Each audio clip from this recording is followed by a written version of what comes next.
You know, Tony, I think when people tuned in to What Happened When today, they were expecting me to shill really, really hard for StarCast. Yeah. All right, well, here goes. Now, not only can you get the show live and on demand in glorious HD, you can win a trip to Las Vegas. We're calling it the High Roller Contest, Tony. Have you heard about this?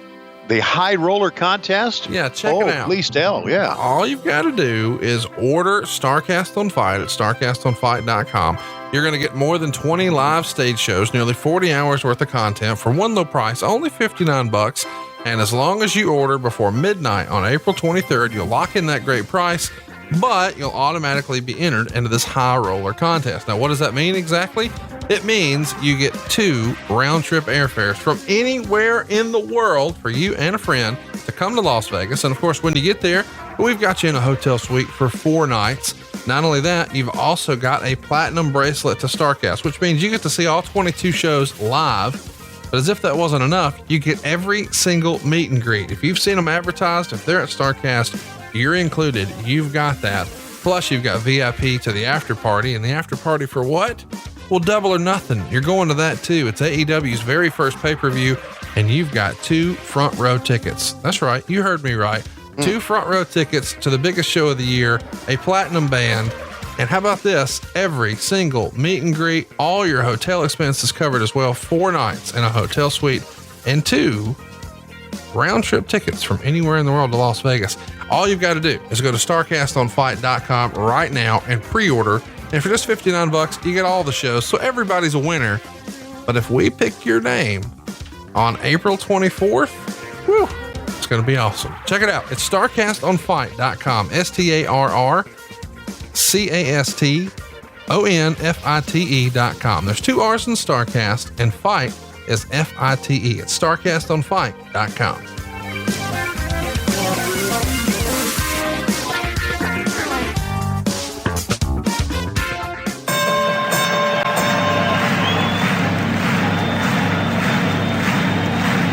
Ladies and gentlemen, welcome to the main event.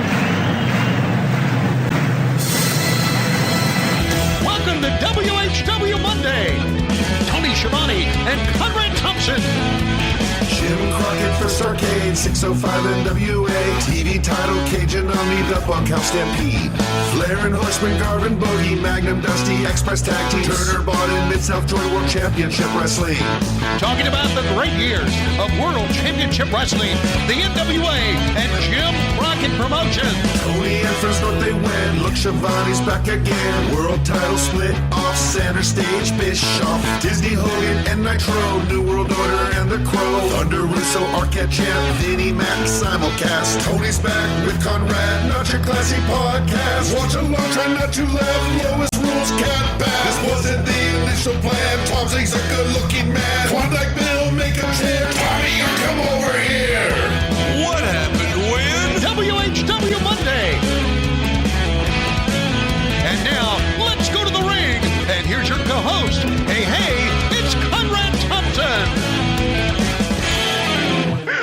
Hey, it's Conrad Thompson, and you're listening to What Happened When with Tony Schiavone. Tony, what's going on, man? How are you? It's another beautiful week of What Happened When. How are you, Conrad? How's things going? I know you've been really busy, haven't you? Man, I've been all over the place, but I'm grateful to be home. There's no place like home. And if you drive truck and you're tired of being home, well, you need to hit up our man over at Atlas. Tell them all about it, Tony. Yeah, Atlas Van Lines, as we've been telling you for a number of weeks, Conrad, hiring nationwide. Team drivers, solo drivers, if you own multiple trucks, as they like to say, come one, come all. You can make, and this is what really shocked you and me, I guess because we're not truck drivers, but you can make up between $143,000 to $197,000 per year average. That's your first year, depending on which of the 3 divisions you drive for. You can make this per year straight up, and home time can be 7 to 10 days, depending on the routes. Brett, the Hitman Hartman, and his team will hook you up. If you're an owner-operator, give them a call today, whether you're new to the industry or ready to ride off into the sunset. go new places with Atlas. You can speak to a recruiter right now. Here's the number. Write it down. I'll give you 5 seconds. 5, 4, 3, 2, 1. Write this number down. 877-778-6959. And for more information, check them out at facebook.com/driveatlas. That's facebook.com/driveatlas. Or visit www.drive4atlas, the number 4 in there, drive4atlas.com/wrestle. And be part of what's going on with Atlas Van Lines. And when you get a chance, say hello to our buddy Brett, the Hitman Hartman. Yeah, I'm a big fan of Brett and appreciate what he's trying to do for our listeners here. And I was shocked at how much money you could make there. You know, I didn't know anybody in my real life who drove truck until, you know, we started the podcast. And now I've got a bunch of friends that we've made through the show who DM me, and one after another, they all assure me that what we're talking about here with Atlas every week is absolutely legit. So if you're in that sector, or maybe you'd like to be, who better to start with than a friend of the show like the Hitman Hartman, as you said. I always call it Hartman, but I like the way you said Hartman. It's kind of Hartman, yes. Man's got a heart. Hartman. Well, check out Atlas. I can't recommend it enough, just because I've heard so many good things from folks online. Well, man, let's get into it. I guess we should tell everybody why we're here. We're going to be revisiting a pretty big moment for WCW. We're going to go back to Nitro number 238, which was April 10th, 2000. And there's a lot to talk about on this show. As friends of ours say, there's a lot to unpack here. But it's April 10th, 2000. We just passed the 19-year anniversary of this. And it is WCW effectively hitting the reset button. When I told you we were going to be covering this, what was the first thing that came to your mind? First thing that came to my mind was, hey, we get to see Major Guns in the ring. Well, what's wrong with you? No. You know, the first thing that came to my mind was how excited I was for this. Legitimately excited. Because I thought we were taking a step in the right direction here. Eric and Russo together. So I was pretty excited about this show. And about Major Guns in the ring as well. Man, you've been shilling for Major Guns for a while here. I guess we should tell everybody. She's on Twitter. Look her up, Tylene Buck. We've talked about it a lot here.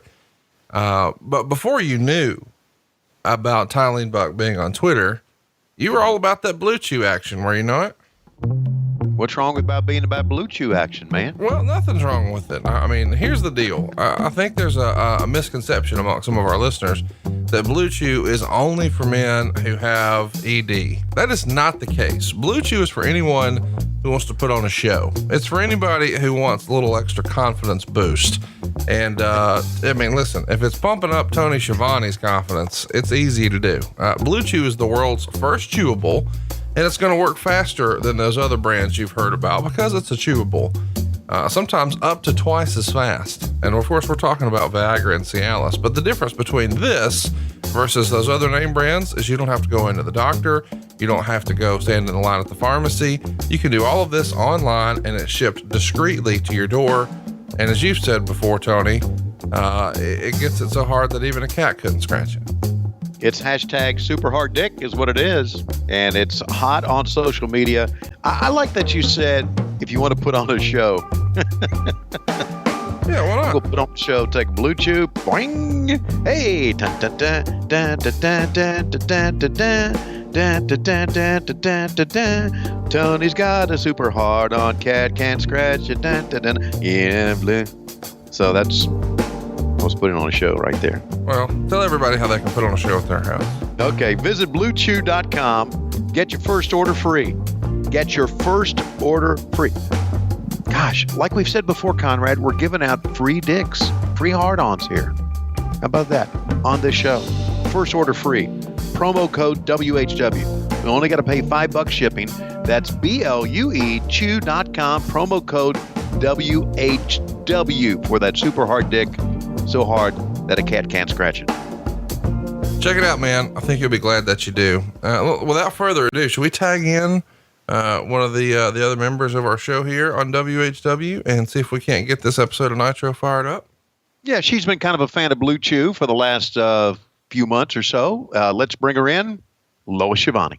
Oh, so you guys are talking about that Blue Chew? Is that like raspberry big league chewing bubble gum stuff? Oh, no. I know what that is. I know what Blue Chew is. That's the stuff that makes your button on a fur coat look like a pistol in my pocket when you're glad to see me, big boy. Oh, boy. Here's your countdown. 3, 2, 1, play. We start out with that beautiful open and that beautiful logo. And, oh, God, that sucked.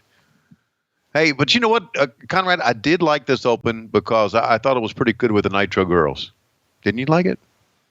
Yeah, I knew you would like that part. You know, I didn't like the logo. I didn't really like this open. But I think it's just because, you know, my fandom for WCW had peaked. At this point, I'm on the downhill. I mean, as you've said, you guys were actually coughing on roller skates. The original Nitro Open is the best Nitro Open, just because it created the best content and the best wrestling memories for me as a fan. Wow. And there's a guy in a WCW Nitro referee shirt. Who was buying that? I don't know, but we're live in Denver, Colorado at the Pepsi Center for this event. Hey, a little story. You know, those 3 girls who were country music singers, the Dixie Chicks, remember them? Yeah, of course. Okay. Yes. They were in the building right before we were. And one of the Dixie Chicks has like 3 or 4 cats she travels with. And the cats pissed all over the room we were in. So we were dressed in a room that smelled like cat piss. Just a little inside thing there. And I didn't like the Dixie Chicks after that. Not because anything political, but because take a look at this lineup. There's Chris Candido, and there's the stupid mother. Oh, look at that. JBL. Oh, my gosh. Listen. Who's this fucker right here? I don't even recognize him. And, gosh, there's a lot of guys who are not with us. Good God. Hello, Ms. Jones and baby. Yeah, it is weird to see this group of folks because there's so many that I'm just like, nope, I don't remember them. But I do remember Virgil, old Lash LaRue. Shame he couldn't get his shit together. There's Jamie Noble. Oh, how about Suckers Gots to Know, Hall of Famer. Hall of Famer. Molly Holly. Tank Abbott hanging out with Rick Steiner. Okay, and here's one of the big problems right now. All these guys in the ring, and we give the wall an entrance. What the fuck were we doing? Well, I think you're probably giving Scott Steiner an entrance, and he's just in the background. Yeah, I think that's what it was. Here's Vampiro and Booker T. Booker T. Hey, somebody call my mama. How about Billy Kidman strutting that ass? Motherfucker. Fucking Van Hammer. Are you kidding? Hey, how much heat is that? Billy Kidman hanging on to Tori, and then Van Hammer right behind him. That's the heat parade right there. Those 3 together. The heat parade. Not Tori. Not necessarily Tori, but hanging on to that. Nothing happening. Billy Kidman. Speaking of nothing happening, you know what? This interview, if I recall, was a heat-seeking interview. And I know how you felt about Jeff Jarrett back then. This interview, I think, said it all about the heat that he had. You're talking about a suck-up at that time. And let the girl in the ring. Wow, Russo fans everywhere. He had quite a following back then, you know. But he's got a lot of heat now, bro. Are we going to listen to this thing? Yeah, we can, if you'd like to. Yeah, I'd like to hear what he has to say. When I came to WCW some 6 months ago, I told everyone that I was the chosen one. I was handpicked to be the next WCW World Champion. My future was in the hands of the man who had the biggest hand in turning the WWF around. I know because I was there. Well, somewhere along the way, our master plan got derailed by a pack of good old boys who couldn't compete and weren't even in his league, and they knew it. Well, I've just got one thing to say. Yeah, I just got one thing to say to that bunch of slapnuts sitting at home watching on TV tonight. What goes around comes around. So without further ado, it is my honor and my privilege to introduce you to the man who once was Vince McMahon's best kept secret, who will once again change the game. The power is Vince Russo. Vince Russo said he'd never appear on camera, ever. What's this all about? Well, it must be big for him to appear on camera. You're right. Oh my God. Listen to you.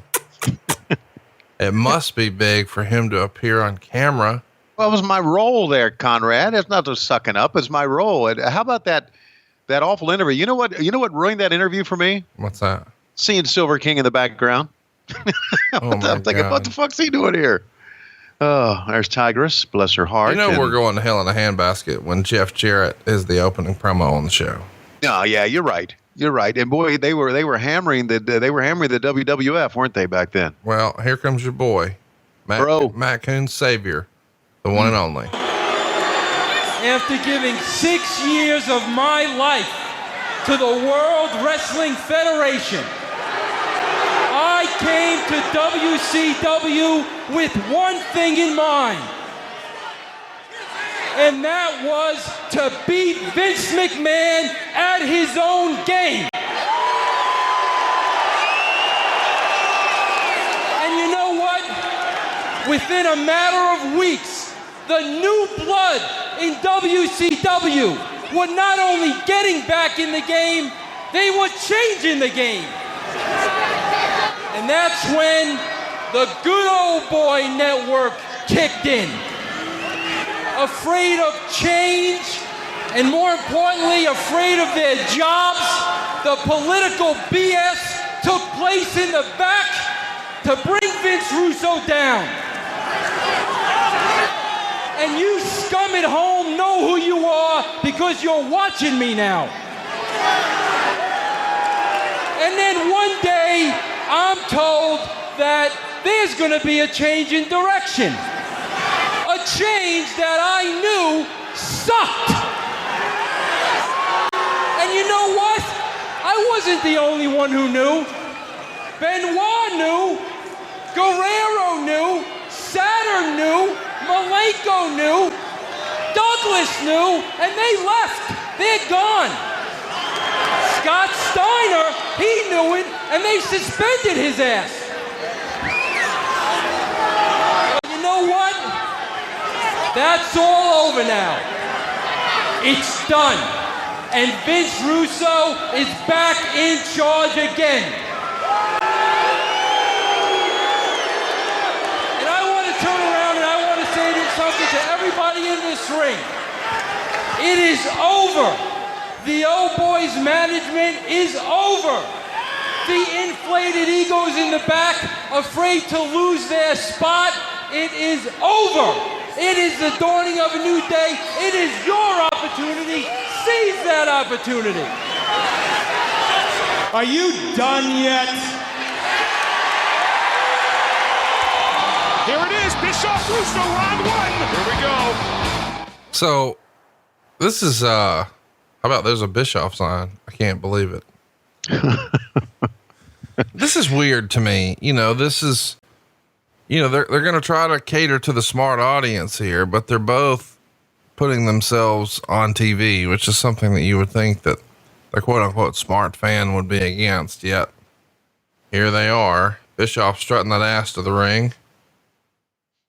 Yeah. You know, looking back on it now, it's all kind of confusing to me.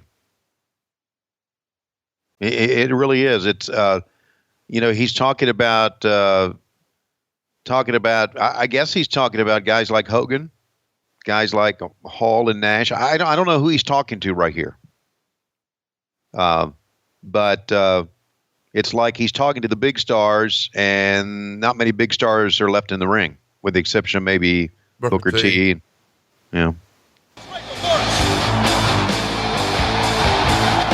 So we're going to hear from Bischoff here. And if you're listening to this, maybe for the first time in a long time where you've seen this, we're about to get the new blood and the millionaires. So instead of being opposed, they shake hands. They're on the same side? Let me tell you something. This man, Vince Russo, and I have more in common than anybody knows. But the big thing is the fact that we were both screwed by the same good old boys network. Vince is right. Those days are over. But it's okay. I don't even mind. And you know why I don't mind? Because it's giving me a hell of an opportunity to think about all the great things I did here in WCW. But it's also given me an opportunity to realize the mistakes I've made. Mistakes like Scott Hall, Kevin Nash, Sting, Diamond Dallas Page, and oh yeah, let's not forget Sid wished he was vicious. But you know what the biggest mistake I've ever made? I mean, this is a real big one. Hulk Hogan. Oh, God. Wait a minute, he's always been a Hogan backer. I can't believe. I'm sorry, I really am sorry. Everybody told me he would screw me, he would use me. They said, do not look into that red and yellow light because you will be blinded. Well, I was blinded. But tonight, I've got 20/20 vision. I'm seeing real clearly for the first time in a long time. And right now, I want to apologize to everybody in this ring, the new blood. And I want you guys to know that if there's anything that I can do for Vince Russo that will help you, I am there for him. I am there for you because it is a whole new WCW.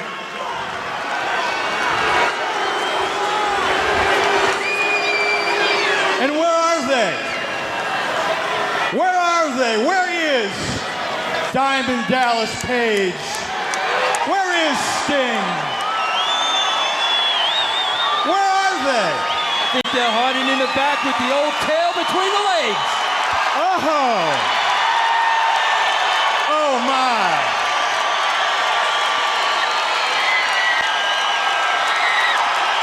I am not believing what I'm seeing. Looks like we got us a little party.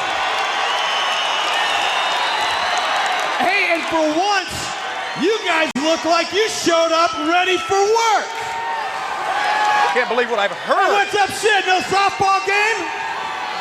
Ooh. How about you, Lexter? No golf game today? No lunch with Michael Jordan? Hey, DDP, what about those 7 fans of yours down at the trailer park wanting to have an autograph for you on your new book? What about that? And Stinger! What, no Hollywood premiere tonight? I'm really glad you all came to work. What's the matter, Paige? Nothing to say? Bischoff, I don't know what the hell you're smoking, but you better step off. Screw you, Paige.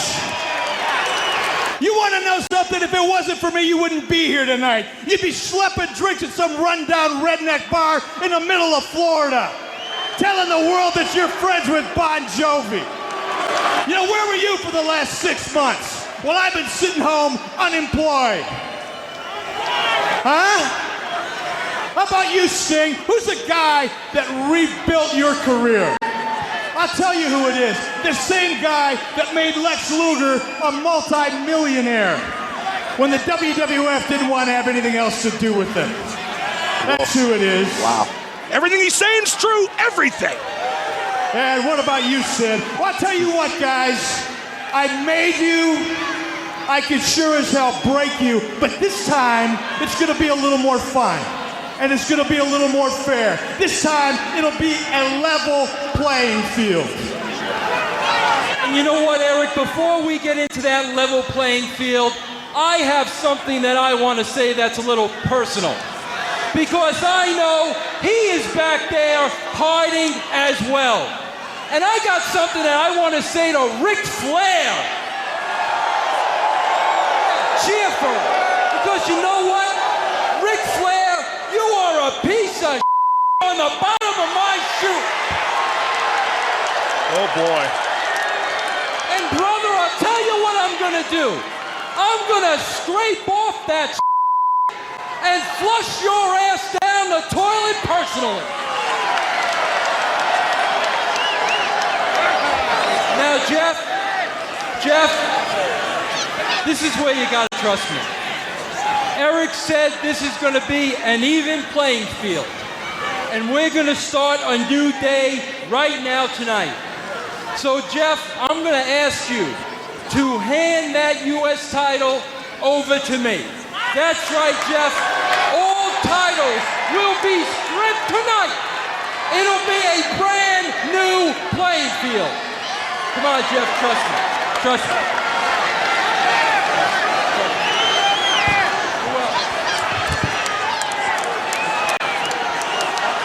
There are the World Tag Team belts from the Harris brothers. Taking those, this is unbelievable. Talk about a new beginning. We have no champions. They said there's only one more bout left. And you know who's wearing it. He's telling Sid Vicious to give up the World Heavyweight title. Unbelievable. I tell you what, Bischoff, you want to get this belt? Bring your scrawny little ass over here and take that. Oh, you knew it was going to happen. Yeah, you knew it. Absolutely, you knew that. Okay. You knew that Sid Vicious would. And look at Bischoff said okay, and Bischoff leaving the ring.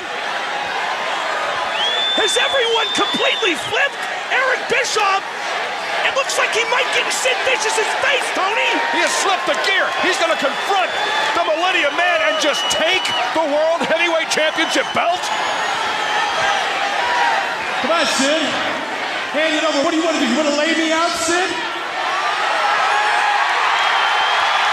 Come on, Sid. You know you can do it. Hell, I know you can do it. But here's what'll happen. I'll heal.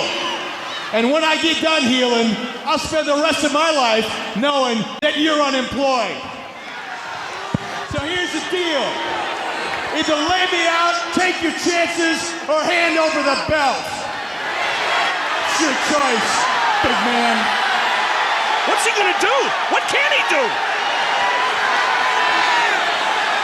Hell, I've been beat up before. It won't be the last time. What a dilemma.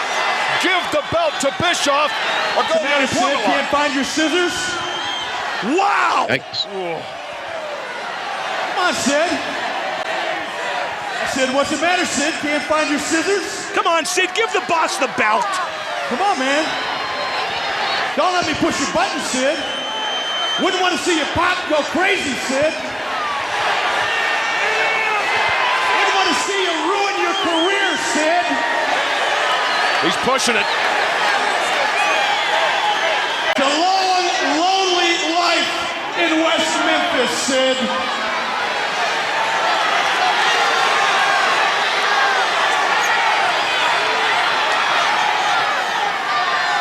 See you on the 16th, Spring Stampede. That's when the real World Heavyweight Champion will wear the belt. So they strip everybody of all the titles. They're hitting the reset button here. It looked like they were going to be opposed, Russo and Bischoff, that is, but now they've revealed that they're joining forces, going way inside and over the top. Bischoff has said that calling Ric Flair a piece of shit and getting the word shit approved by Turner ahead of time was not something they discussed. It was just Russo going into business for himself. Okay. But the inside stuff, like, what's the matter, Sid? Can't find your scissors? Where are you at on that? Too inside, or Yeah. did it hit all the right notes? No, it was too inside. It was too inside. And not only that, as I'm watching this, and I guess when you see it for the first time, there's my girl Medusa. You see it for the first time, you're thinking, well, it's pretty cool. But looking at it now, it's just way too long and drawn out. And I mean, we went, what, 15, 16 minutes, maybe more than that? So you liked it when it first happened? Did I like it when it first happened? Yes, I did. You thought it was pretty cool? I thought well, I put it this way. Of all the stuff we've been trying to do, I was in favor of trying something completely new, out of the ordinary. Trying something completely different. Well, you guys were definitely doing that. I mean, stripping all the champions like that. I mean, that was pretty unprecedented in wrestling, was it not? Oh yeah, absolutely. And for the first time, I guess, I don't know. Are we trying to say that all of a sudden this business is a shoot now? I do want to catch everybody up and say that, we just recently watched the Spring Break 2000 episode from South Padre Island. That was the last episode of Nitro before this one. You guys did a clip show in between. Right. And so this was really the first time that there was a meeting of the minds, these two guys working together. This is a new day, a new era for WCW. And, whereas last week it was the clip show, this week we're really hitting the reset button. You see Hulk Hogan arriving to the building late. That's going to be a theme we see here with guys pulling up. And, we're seeing some things that happened during the break here. Everybody congratulating and glad handing Bischoff and Russo. And during the commercial break, a lot of things went down, and we do understand Hulk Hogan is in the backstage area right now. So Hogan's in the back taping his wrist, and Sting's going to come in talking way inside too. Check a listen. It's Bischoff. He's on you. How bad? Like he might as well just kick you right between the legs. Come on. He's on you, and I'm not joking. I'm on it. Where's he going? I'm not ribbing you. You know what? I'm not ribbing you. I mean, the word ribbing from Sting and then Hulk Hogan. I mean, I know that Sting has said it before on Nitro. We covered it recently when there was an outdoor Nitro show in '96 when the NWO took over. But that sort of seemed impromptu and off the cuff and just the way Steve talked in real life. Whereas here, clearly scripted. Hey, and make sure you use an insider term, say ribbing. It was a little weird to me. Yeah. The whole thing is weird. And something else that I'm realizing here is that they are taking all their big stars, their big name stars, and shit canning them or shitting on them, I guess. And all the not so big stars, with the exception again of Booker T and Steiner, are in the ring and on this side. So it's like they've taken like 4 or 5 guys and said, you know what, we're tired of what you're doing and we're changing the business. But in effect, those were the guys that drew the money for them. So it to me, it's I think about it now, it's kind of mind boggling, but well, it was our last year, Conrad. What can I say? Right. We're trying something. I guess by then the die had already been cast, hadn't it? You're on your death march. Now here's what's interesting. They even fuck with the production here. So like they cut the music early. They cut the there's no pyro. This is incredible. So we're got DDP in the ring. Lex Luger's coming out. And, they're going to cut the music. They're going to cut the pyro. And they're even going to kill the spotlights. So it's a way to sort of show, hey, so he's looking around for the pyro. Right. I thought that was a nice touch. Yeah. Yeah. That continued the theme of, we're in charge here and the big boys are not in charge anymore.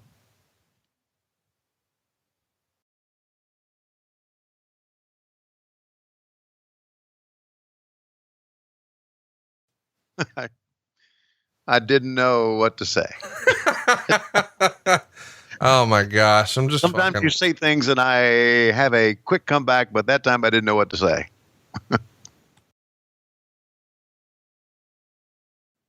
It's been a topic again this week. I don't know that you saw, but I didn't. Viceland put up a documentary this week called Dark Side of the Ring. It's a series that our great friend, Evan over there at Viceland helped put together, and Bruce and Eric were involved in that project, and they did a thing on the Macho Man and Miss Elizabeth where it was, one of the tragedies of wrestling, and they had Lex Luger, declined the opportunity to participate in the documentary, but they did air clips of Lex talking to Eric on Eric's old podcasts. And, Lex has taken a beating over the years for the death of Miss Elizabeth, but in the end, it was a drug overdose. So sure, it's unfortunate. And she was obviously a big part of all of our lives as fans who grew up in the golden era of the WWF. And you knew Miss Elizabeth. I did. Let me ask you, and I haven't seen the documentary yet, but did they actually go into the details of how she died? Yes. Okay. I mean, they played the 911 call from Lex and everything. Okay. I imagine it would be a tough listen for somebody who knew her like you. Yeah, it is.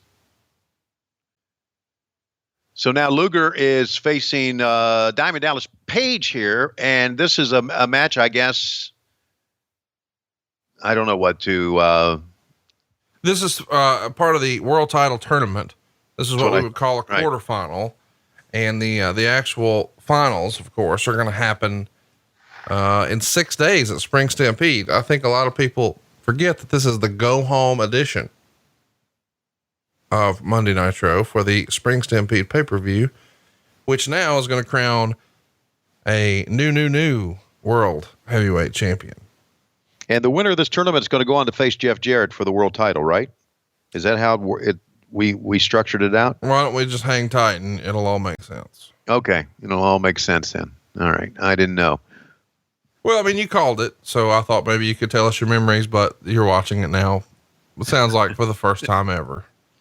It feels like the first time ever. Were you on a lot of drugs back then, you think? No, I wasn't on drugs, but I'm telling you this, and this is true. When you have a very tumultuous year that we had that last year, and you have so much shit going on, and you have so many politics, and you think you think, really, I didn't know. Every show could have been our last. How much is so much many politics? How much is so much many? So much. When you have so much many politics. Hang on here. I'm trying to get all this out. I'm trying to explain to you that I wasn't on drugs. Wait, I'm at the library looking it up. Hang on. All right, I'm back. Okay. It's just really, it's okay. When you're in a bad accident. I've never been in one. Praise the Lord. You've heard about people being in bad accidents and they have amnesia. Yes. And they don't remember. Okay. That's what it was. It was so bad to work for the company back then. We didn't know if we have a job 1 week to the next. So basically I've blocked it all out. When you had amnesia, did you ever get lost in Cleveland? No. Okay. No. Oh God. What? Fucker. Oh, here he is. What a fucking ass clown this is. Jesus Christ. Buff Bagwell's going to come out, sans shirt, but not without the pyro. So whereas the other guys didn't get near their normal entrance treatment, Buff Bagwell gets it all. DDP going to sneak up behind Lex Luger, hits him right in the small package of the total package. Yeah. Tony, if you were going to wake up tomorrow and be one of these three wrestlers, you can wake up tomorrow and you're Buff Bagwell. Yeah. You can wake up tomorrow and you're Lex Luger. Yep. You can wake up tomorrow and you're Diamond Dallas Page. Yep. Who are you waking up as? Diamond Dallas Page. Without question. I knew the answer to that before you started the question, buddy. Yikes. Kimberly never looked bad. Ever. Never looked bad. You know what I'm never going to ask Lex Luger to do? Power slam you? Play F, Marry, Kill. Oh, God. What? I don't think he would do it. He's a good Christian man. I don't think he would play that game. Okay. He probably wouldn't. He probably wouldn't. What the fuck? Now see, look, he's accosting a girl. He's bang, diamond cutter. Oh, there you go. 1, 2, 3. And So I guess his attention was with Buff. Buff was accosting Liz, and that's how he got the 1, 2, 3.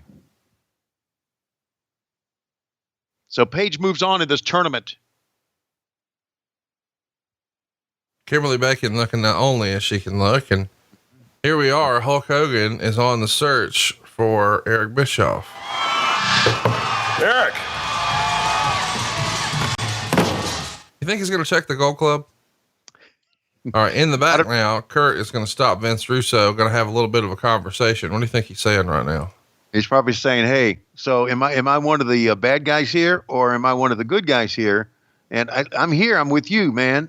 Which one am I? And what the fuck's going on here, man? Bro, I don't know, bro. Just check with Matt Kuhn. He does all my work now, right? Matt Kuhn and I got the #1 podcast, and I'll use it with quotes, #1 podcast in the world. At least that's what we think. So, bro, I'm your man.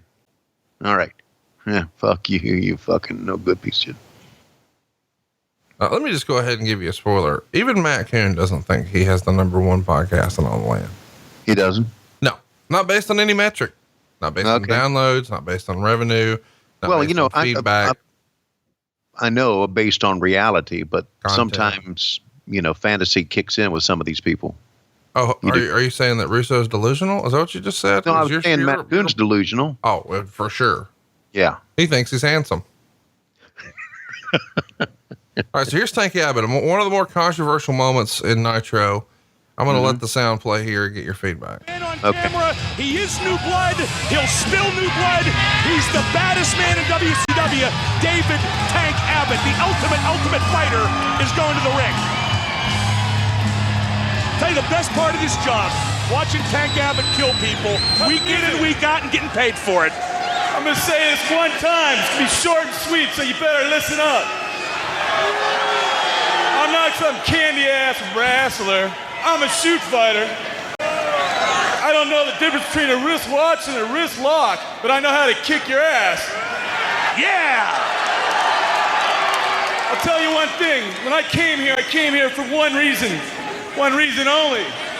Some yahoo walking around thinking he's a shoot fighter, wiggling his tongue and acting tough. I'll tell you right now, Bill Goldberg, I came here for you. Oh boy. It's not any coincidence that Bill's hurt and ran away the first week I came on the scene, is it? Is he calling out Goldberg? That's exactly what he's I'm doing. gonna tell you what. Damn Bill, right he is. Till you grow up balls big enough to fight me, I'm gonna beat the holy hell out of innocent victims. Well, I like that. I don't care if it's Mother Teresa, anyone. It's gonna start tonight. So Bill, till you get your ass back here and fight me, I'm gonna beat the holy hell out of these people. Oh my God. Good night. Well, who's next? Who's next for Tank Abbott? Talk about Stones. Can you imagine saying that to Goldberg, for Pete's sake? Yeah, but wait a minute now. Hold up. What innocent person? Oh, this Penzer. Is it Penzer? Come on, get a guy. How about the guy in the baseball cap? Oh, come on, don't encourage that, Mark. He's good. He's not going to reach through it. Look at that guy in the referee's shirt right next to him. Holy Jesus. There's got to be somebody in the crowd. Oh, Tank's coming over here. Tank, get Hudson or get Schiavone. Get somebody like that. Come on, Tank. Get one of these guys. Come on. So now we see Tank Abbott attack Mark Madden, and Mark Madden has gone on record as saying he did not want to do this. He was very specific that he didn't want to do this, but Russo had a plan in mind that he not only wanted to have Tank Abbott beat up Mark Madden, but he wanted to take his shirt off and beat him up. And Madden, being a heavyset fellow, did not want to be on TV without his shirt. And Russo basically threatened him with his job. So he did it. And now Tank Abbott is firing some live rounds after he's pulled Madden's shirt off on live TV. Talk about humiliation. Is this one of the most asshole things Vince Russo ever booked? Well, yeah, it's terrible. And he booked it. You know, there was a time where he wanted all of us to go on without our shirts on. Do you remember that episode? Yeah. And I didn't want to do it. And I remember Mark Madden didn't want to do it, but Scott Hudson did it. And It was just, and I knew that he didn't want to take his shirt off and didn't want to expose himself like that. It was just, yeah, it was not a good angle. It really wasn't. Hulk Hogan back there trying to talk to the Stooges. I mean, Terry Taylor. There was another angle where Russo wanted to beat me up, and I wouldn't do that. I said, "Listen, Vince, I'll do anything for you, but not Tank Abbott." And that was an angle where he confronted my son in the ring or at ringside. And what do you think Bischoff is saying to Hulk Hogan here? It's all Russo, man. It's all Russo. And let me say this. I've always loved you. You've made plenty of money for me. Come on in here and we'll get somebody to come and give you a blowjob. Why does your brain work the way it does? I don't know. Where you're talking about wrestling and talking about humiliating Mark Madden and what a turd Vince Russo was for booking that. And instead you're thinking about Hulkster's thermos getting service. Well, I mean, he looked around the corner like, we don't want anybody to see what's going to go happen in here. Here comes the biggest overachiever in the history of the business, yes. Billy Kidman. Mm-hmm. And this is going to be the start of something pretty monumental. People talk about this segment a lot, and especially what this segment leads to. Billy Kidman gets his own special entrance, and he's got the mic in his hand. Here he goes. I feel like I've just been handed a get out of jail free card, because for years, me and the rest of the new blood have been held down by the egomaniacs trying to hold on to their faded careers.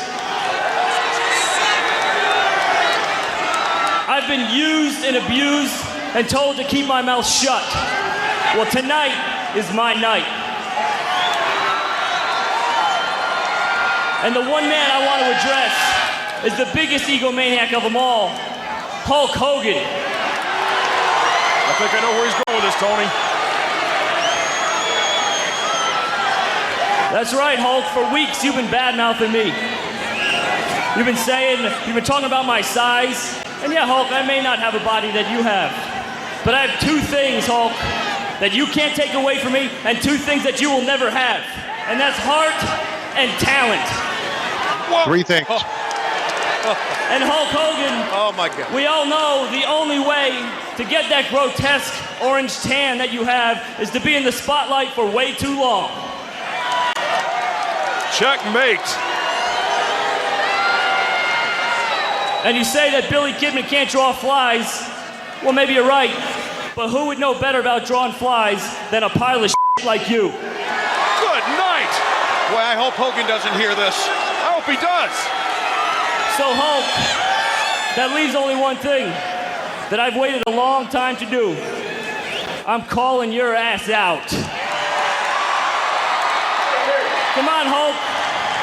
There he is. Come on, bring the red and yellow, hero. Come on, Hulk. It's time to see if your balls are as big as your bald spot. Oh, my God. Oh, man. He didn't get the memo. Come on, Hulk. And there goes Hulk. You talk about me when I'm not around. Well, here I am. He's calling him out. So what'd you think of this, Tony? I did appreciate you chiming in there that he's got three things, and we know what the third one is, but right. What'd you think of this? I mean, you've been around the Hulkster since what, 89? Right. And here we are 11 years later, biggest star in the history of the business, being called out by Billy Kidman, who's historically been positioned as a cruiserweight on the show. Did you think, man, this is a great opportunity for Kidman? This is a way to shake things up. This shows this is a new era in WCW. Or did you think, oh, they're doing this to placate the smarks and try to get Hogan over with the smart fans? Well, that's what I originally thought, but it was a pretty big pop when Kidman called him out. So I thought, you know what? Let's play it out, and this seems to be a pretty good moment. But again, they're just placating the smart marks, and you can't draw your business that way. I mean, maybe you can now, but not in 2000. You can't. What'd you think of the another use of the word shit on television here? Too many shits. It's like ball shots. Really, if you say shit one time, you get the point. But if you keep saying it, it loses its impact. It does. You are, Kidman. Kidman, I've been sitting in the back, and this isn't the first night I've listened to your crap. I've been watching you the last couple months. I've been hearing you crying, when am I going to get the break? When am I going to get the push? Well, you're the kind of punk that gives the young guys in this business a bad name, Kidman. Hey, you got something to say, Sam? Is that so? You had a good run, Hulk, but your run is over.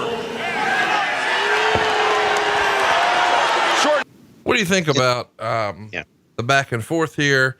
And Hogan here, even using insider terms, when am I going to get the push? Yeah, that didn't bother me as much as, and to me, Kidman cannot compete with Hogan as far as cutting promos are concerned. Well, of course. And so I think Hogan, gets the, and of course, what does Kidman do? He jumps him. And give it to Hogan. He'll sell it. So who's the heel here and who's the babyface? Someone. And now they're brawling. Yeah. Hogan wearing a white shirt. And, here's what's fun to me. Like, I'll never forget the first time I saw this, when we saw Hogan taping his wrist up backstage in the first skit. I remember thinking, why is he taping his wrist? He's wearing clothes. Like, what is it? But that's dumb. And then as he continued to search for Eric Bischoff, he never wrapped the other wrist. He just kept the one wrist taped. And I was like, man, this is weird that he's just got one wrist taped. Like, well, really? Just go ahead and finish the job off. And why is he not wearing his gear if he's got wrist tape on? And then it didn't dawn on me until much later when it was like, and he's wearing a white shirt. I know what's coming. You read all that into that? Well, I just thought it was super. Don't you think that's sort of, when we watched Hulk Hogan wrestle a couple of weeks ago with no wrist tape, it was fucking weird. We're used to seeing him with double wrist tape, and here he's just got it on one. And it makes you wonder, like, why just the one? All right, here comes Eric Bischoff to pass out some CTE. Let's see what happens there. Who's the heel? Who's the baby face here? I don't get it. I don't get it. Whoever is aligned with Vince Russo and Eric Bischoff is a heel, right? I guess. All right. So he's got a chair. Man. I knew it was too good to last. What a swerve this was. He's picking Kidman up. He knocked him down again. Oh my God. Oh my God. Oh my God. He hit Hogan. Bischoff just waffled Hogan with a chair. He waffled Hogan with the chair. Oh my God. You don't think Hulk Hogan's going to start bleeding from the forehead, do you? 3. And why does he keep trying to stick something in his right pocket? Oh, his wrist tape is loose too. It was really weird because right before Eric hit him in the head with a chair, he touched his forehead real weird. Oh, wait a minute. Wait a minute. Well, he's been busted open. It was a stiff shot though, Conrad. It was pretty stiff. So it probably opened him up. And guys who have been bleeding for a long time, their forehead skin is thin. It doesn't take much. Sometimes just a slap will make you bleed. I think that's a hard way. Shut the fuck up. Oh, wait a minute. His thumb's bleeding too. And his hand's bleeding. Never mind. Oh, here's the limousine shot. That always saves the day for us. How many backstage arrival shots are there going to be in this show? Here's another one. It's the Nature Boy. He just so happened to show up late like all the superstars do. Woo. Riding in about a 96 Lincoln. Mm-hmm. In slow motion, once again, we're going to take a look at there's the blade job.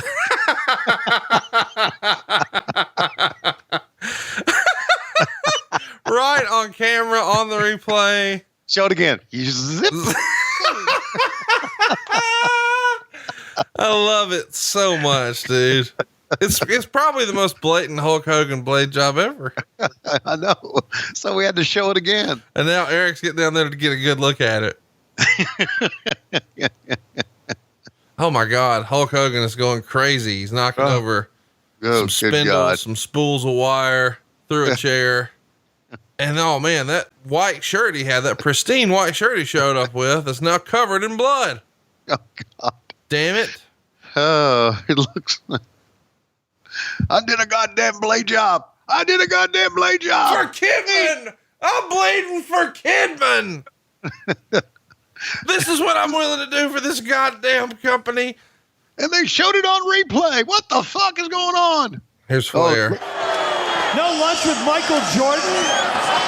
So Flair seeing the replay, he's digging it and he's watching it with the stooge of all stooges, Terry Taylor. Normally they would call this the gorilla position, but I guess here you guys called it the Jody position or the go position. Yeah, Jody and then the go position. That's so dumb that y'all tried to, pay homage to Jody like he was gorilla, just ripping the segment off. I think the Jody position should have been under a mask coaching wrestlers. It should have been. He should have been the masked assassin sitting there. You see Terry Taylor there with the headset on? I do. Yeah, he'd put the headset on and tell me what to say, and then he'd throw it down. He'd go talk to somebody, and I would say something. He'd put the headset on. He'd tell me something to say that I just motherfucking said. Fuck. Not a big Terry Taylor fan, huh? Yeah, no. Does anybody like Terry Taylor? I've never met him, but I've literally never even heard of anyone saying they liked him. Well, I mentioned this before that Terry Taylor was without that part of your brain that in a social setting, your brain would say, maybe I shouldn't say that, and I won't say that. Terry didn't have that function. He always said it, and he always opened his mouth, and he always put his foot in his mouth, so to speak. Here's Richard.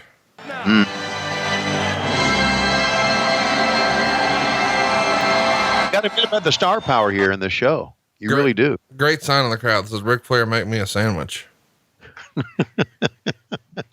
They have misspelled woo here. I've been told legally that woo was with 5 O's. For years, I thought there was an H in woo. Turns out that is not the case. It is the letter W and then 5 O's. And if you use it like that, you're infringing on his trademark. Are you in the loop on the 5 O's or did you just learn that today? No, that's the first time I've heard this. Are you serious about that? Yeah. He owns woo with 5 O's. If you do it with 4 O's, you're fucking fine. Of course, my trademark attorney, who's made a lot of news for me this year, would argue that trademark law works phonetically. So 4 O's, 5 O's, 6 O's, whatever. But Rick says, no. 5 O's is me. You can have 4, but he needs 5. Okay. How much did he pay for that? Jesus. I don't know. Probably a couple grand. Yeah. I mean, I don't know what everybody else. I've got the brother rate from Doc. Apparently when you buy so many or apply for so many trademarks, he has to send it to you in a goddamn Excel spreadsheet. You get a discount. You get like a group discount. He's like the Costco of trademark patents, shit like that. He's the man. Man, how fired up is Flair here? What do you think he's saying? He's probably, let me think. He's got to be saying something about the size of his penis. Is it just me or is his nostrils bigger right there than normal? When he gets mad, do his nostrils flare up? Is that a thing? Yeah. Flares, nostrils are flaring. Yeah. Flare. Yeah. Nobody flares Flair. No.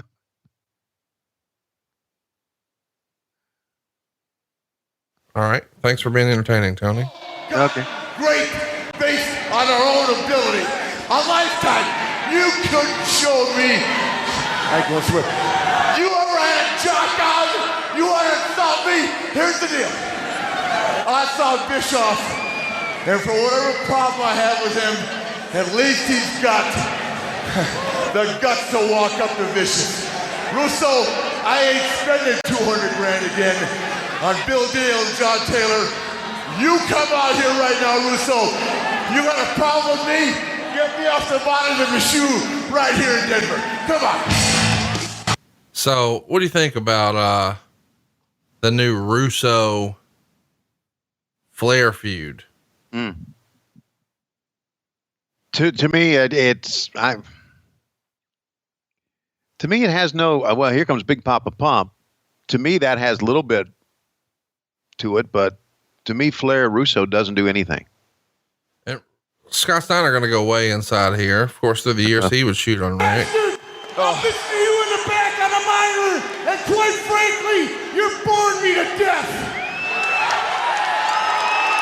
See, last time I came out here and did an interview on you, you obviously listened because you blinked your teeth, but they're still crooked as hell. And after I did that interview, you and your old bastard friends tried to get me fired.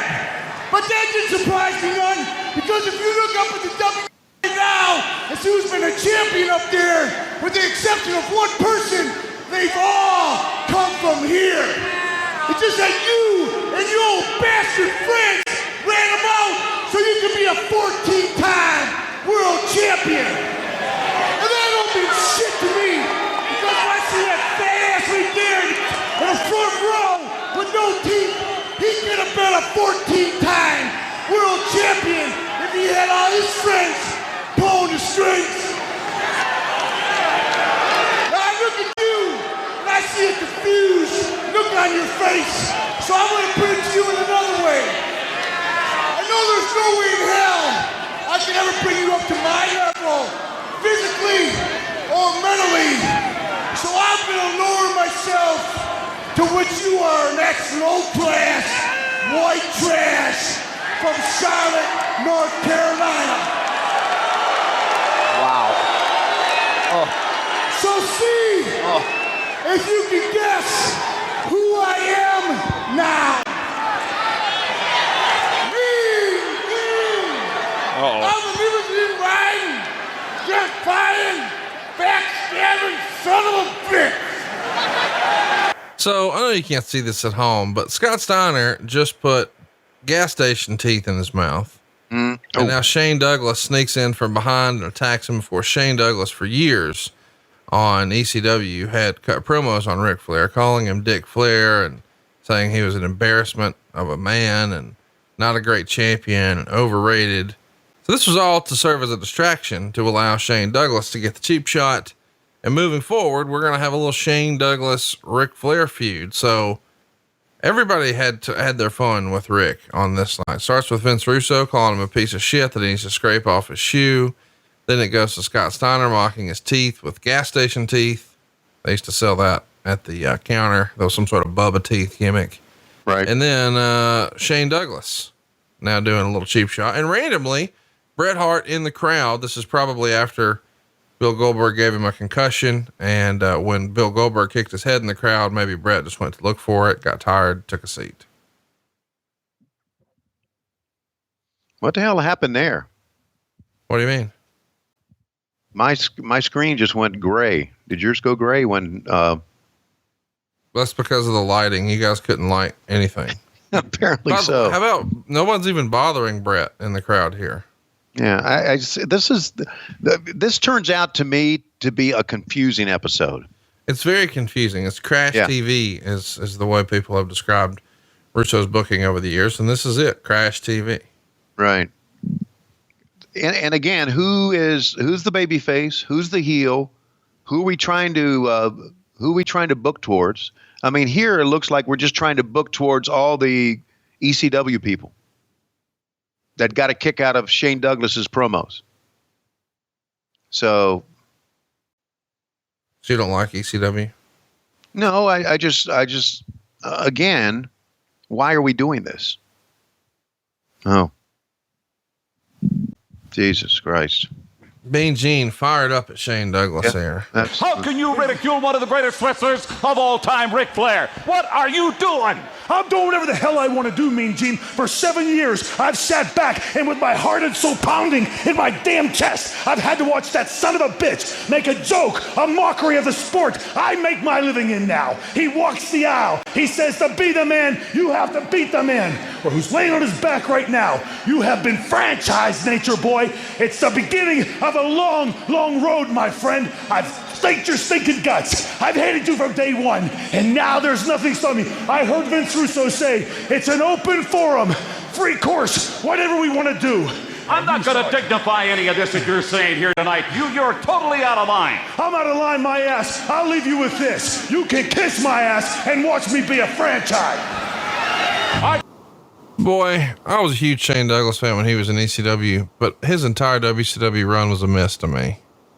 Yeah. Well, because it didn't, his stuff didn't work in WCW.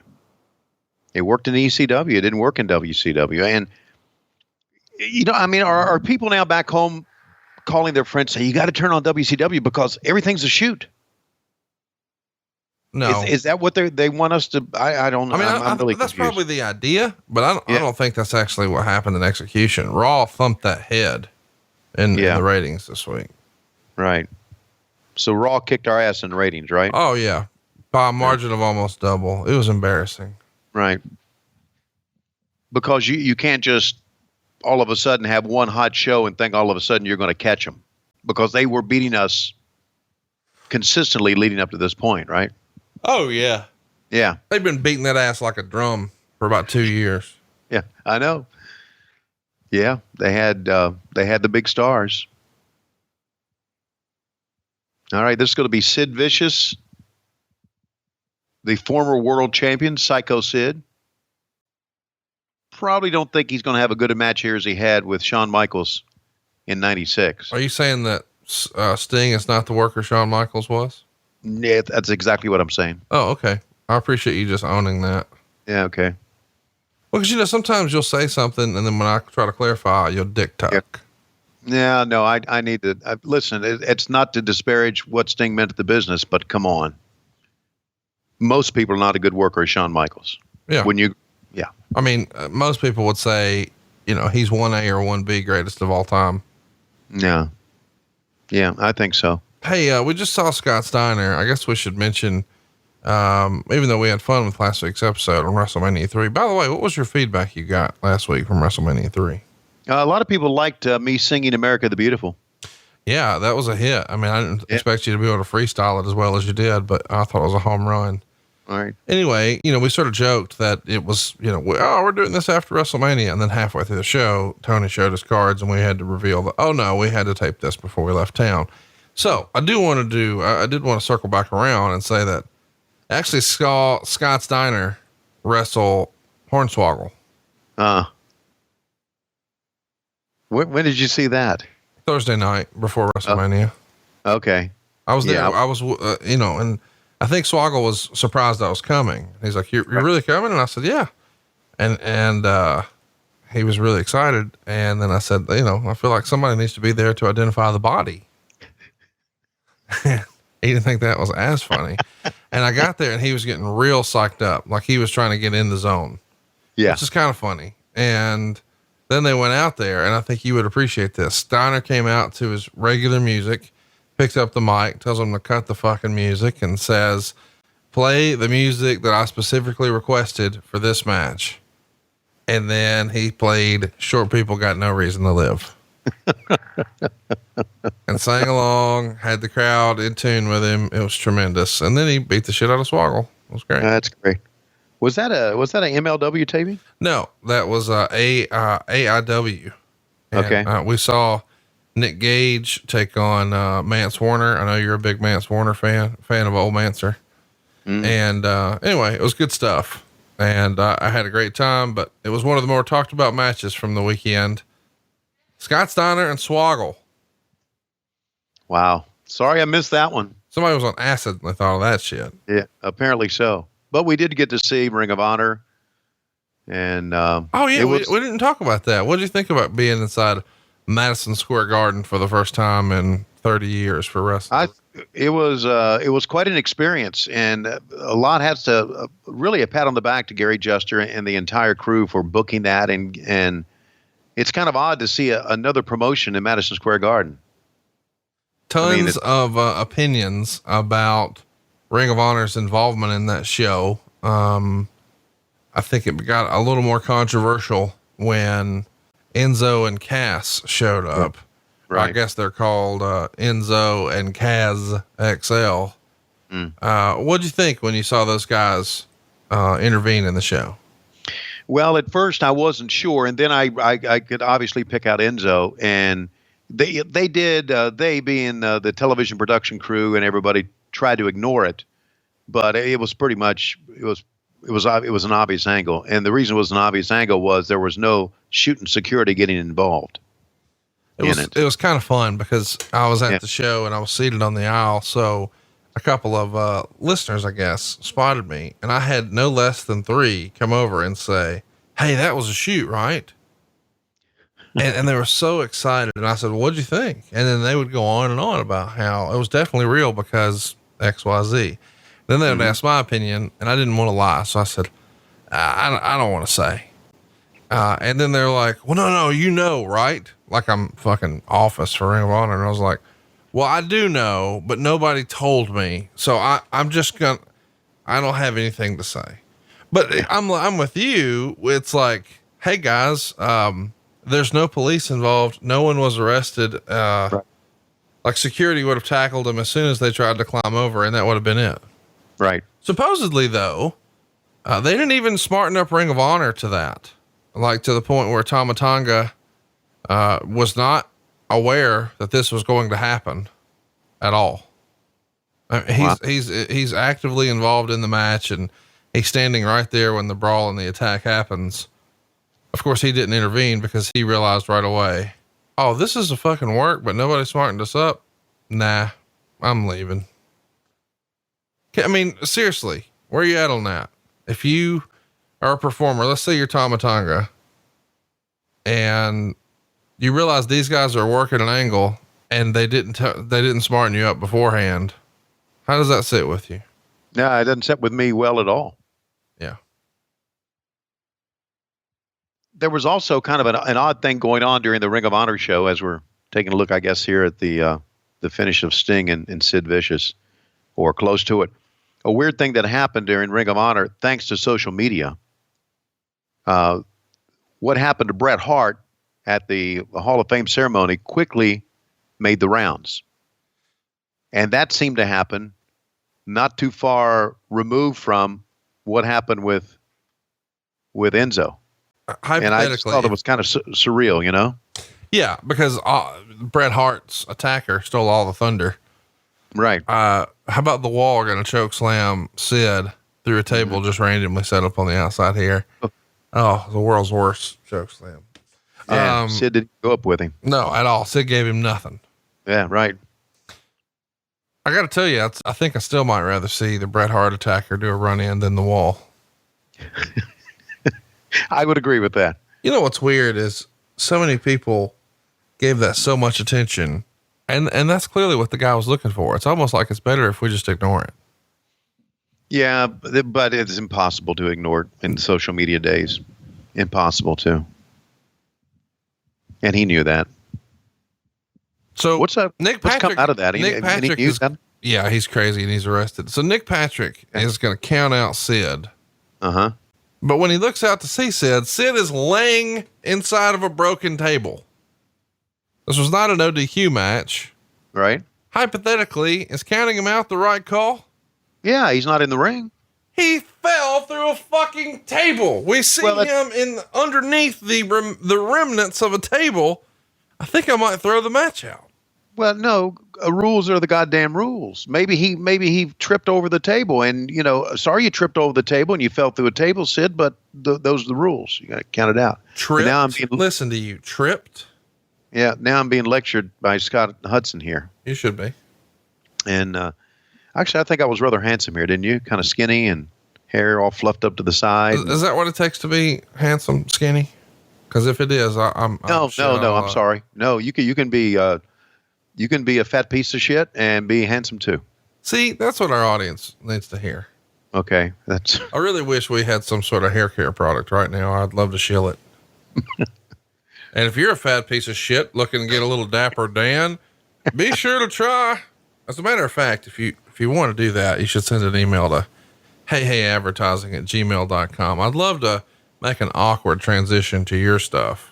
Our main man Dave can hook you up. You know what? We had at one time when we first started, we had Just for Men with us for a little bit, and I used Just for Men to color my beard. So I keep looking. You don't have to color your beard yet, but the day is going to come. And when I color it, Lois gets all pissed off, and that's kind of the reason I do it. But how does she know? Does she come upstairs to the Batcave to see it? She is. Our friends on Patreon saw a Living with Lois video one time where she walked in on me coloring my beard in the bathroom, and she just raised hell. Hey, you've been married a long time, right? Boy, have I ever. Lois ever walk in and see you waka waka? Oh, you mean whacking off? Okay. Yeah. Well, shit, man. You know what? That pissed me off. That was our thing of candy in the back. We had candy. We had we had Kisses, and we had little Hershey's bars, and that motherfucker just getting mad, just threw it away. Look at Hurricane. Shane Helms and Shannon Moore. Mm. They were probably tickled to do something with Hulk Hogan. Yeah. So chat me up. I feel like you tried to change the subject. Lois ever catch you waka waka? No, she never did. No. You gotta make that happen. I mean, if she would walk in on me, I would ask her to take over. Take over what? Like Dutch rudder style? Waka waka. Hey. Are you in the loop on a Dutch rudder? No. Okay. Hey, this was we're showing the premiere of Ready to Rumble. And, what a time for WCW right here. Yeah. And this was actually a big moment for the Schiavones, because Lois and I got to walk the red carpet together going into the movie. That's pretty cool. How many people could say they've done that? I mean, that really was special. I really felt very proud about that. Especially for a hit movie, right? I mean, well, I guess you can't say that, but other people could, and you got to pretend. Right. I mean, look at the stars we had in the movie. David Arquette, right? You don't remember anybody else's name? No. It's my age. I can't remember anybody else in the movie. Joey Pants. We just saw him there. Scott Conn. Just give up. Just tap out. You're done. No. I'm feeding you lines and you still are like, I don't know who they are. Give me another line. Give me, oh my God. Feed me another line here. No, we're good. We're good. It doesn't matter what I said. You were going to say it. Martin Landau. Oh, you remembered one. Look at you. I remember one. Martin Landau, who was an Academy Award winner. He was with us in that movie. Kathleen Freeman was with us in the movie. Since you've Googled it, go ahead and tell us what he won the award for. Ed Wood. Yeah, I knew you didn't know, but. No, I did know, because he played Bela Lugosi in Ed Wood. I do know that. I feel like if you were in a movie, it would be called Ed Wood. No, your movie would be called No Wood. Well, no is probably a heavy term. Nominal Wood. No Wood, but then there's Blue Chew. There you go. See what we can do for you? The sequel. See what we can do for you, you sponsors right here. The sequel is brought to you by Substantial Wood. I gotta write that one down. Substantial Wood. If you'd like to make your wood a little more substantial, try Blue Chew. What the fuck is wrong with us? I don't know. We just having fun watching a shitty show. Yeah. By the way, it really is a shitty show. I mean, I know what the intention was, but the reboot just didn't work. Bro, WCW sucks, bro. Let's blow it up and start over again. And then they do, and bro, it still sucks. Yeah. It still sucks, bro. Yeah. The flip side of all this, Conrad, is now, oh God, get away from me, please. The short people got no reason to live. Yeah, no. The flip side of all this is now, you don't know how scared I am right now. You know why? Why? Because of Kurt fucking Hennig, who will fucking do anything. See, he's looking at me. I'm thinking, oh, I'm fucked. Because he's one of the greatest ribbers in the business. And I'm thinking, oh, Lord. Anyway, here's the deal about the show. The show didn't work.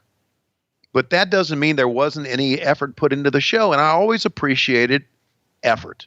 I really did. I always appreciate a lot of thought, a lot of hard work, a lot of preparation to go into a show.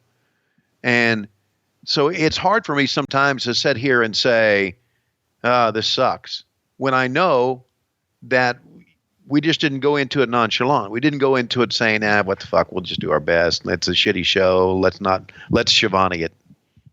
Huh. So I just knew how much hard work went into one of those shows. So it's hard for me to look back in this and say, oh, it really sucked. But guess what? It really sucked. So I felt like you just skipped over the double Dutch rudder. I don't know what that is. You always go back there, don't you? Yeah. What's a double Dutch rudder? Well, it's a double Dutch rudder. And you see, a Dutch rudder is when do you want me to read the Urban Dictionary of this? Yes, I think you have to. Okay. I don't know. Maybe you ad-libbing would be more entertaining, but go ahead. Having someone complete the act of masturbation by pulling up and down on the forearm while the male holds his own penis. Okay. What fun is that? What do you mean? I thought that's maybe when you said Lois would finish the job, I asked if she would Dutch rudder. Like she wasn't going to actually touch anything, but she would move your forearm for you. Well, no, you got to touch something. You got to touch it.